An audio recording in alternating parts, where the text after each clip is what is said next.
Hello everyone, it's Doc Rowe. Now whether if you're a commissioned painter or just a hobbyist, you'll know that your paintbrush is the most important thing to achieving a good result. A few months ago, I'd found that my workhorse brush was past the point of no return and I needed to replace it. Unfortunately, the order that I'd placed a few months ago for the replacement brush hadn't come in. Now this is no fault of the companies. During the pandemic, I'm sure all other industries are facing similar logistical issues. So I went out to find a local suitable replacement, and I wanted to share this story with you all in case you're ever in the same spot as I am, or if you're just out looking for a new brush at a lower price point, you'll know what to do. So this is the brush that I found. As you can see, it is a synthetic hair watercolor brush, and I found this for $6 at a art store in Newtown. The thing that I like about this brush the most is that it has a very ergonomic body for you to grip on. It's got the triangle sort of body shape that allows your fingers to rest and hold it very easily. Compared to my old workhorse brush, you can see that the hairs on the brush are actually a lot longer. This helps with keeping paint running down to the funnel of the brush, ruining the brush. So throughout this video, I'm going to put the brush to the test in three main painting fields, which is base layer, shade, and then edge highlights.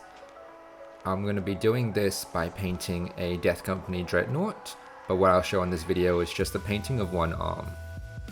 So let's start with the edge highlights. I'm going to use a Dark Reaper on the edges of this arm. So as you can see, I have just a small amount of paint on the very tip of the brush, even though the brush is a very long-haired brush, just about the first 30%. And I'll approach the edge on a 30 to 40 degree angle and just catching the very surface of the corner, as you can see.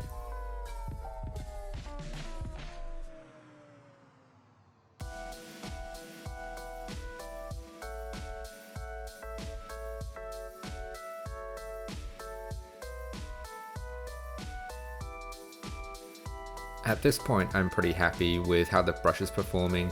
The body of the brush itself is holding plenty of paint, and I am very rarely going back to the palette to pick up more pigment.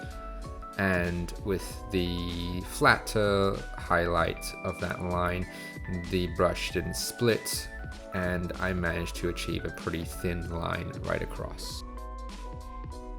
I wanted to do the edge highlights in a second lighter color just to create a bit more depth. This normally means that the second line needs to be even thinner than the first just to create that top layer, and I managed to achieve this with the brush quite easily, in fact.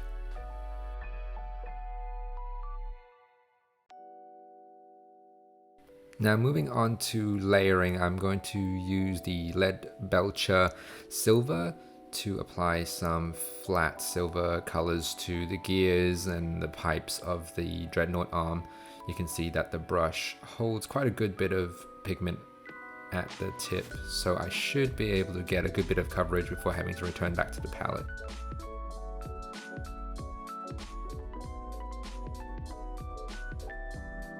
One thing I do realize about this brush that I'm very impressed with is the synthetic fibers are able to spread and come back to a fine point over and over again, which really helps with layering, especially with flat, large areas as well as nooks and crannies, which this Dreadnought arm has in abundance.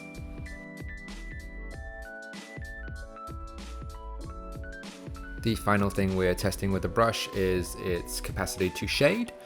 Obviously we'll use the universal shader that is null and oil. You can see on this brush that it doesn't hold a lot of the ink very well. This is probably the one area where this brush was a little bit disappointing.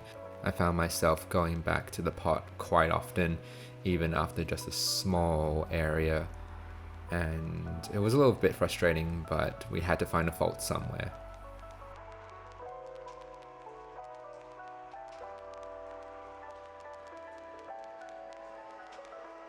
Similar to what I found with the layering, the brush was very good at pushing the pigment around. It bounces back to a really nice fine point and also spreads out really nicely to cover a lot of surface area. So this brush definitely has its use in terms of layering. With the wash again, I had to keep going back to the pot, so it was not ideal, but I did find the mobility very, very refreshing to work with. So here it is, the finished product. I am pleasantly surprised. With a $6 watercolor brush, I was able to achieve a lot of the effects and the standards that I normally get with my brush, my workhorse brush that I use to death. My final thoughts are that it's a very good brush for how much it costs. With the layering and highlighting, I would definitely recommend it.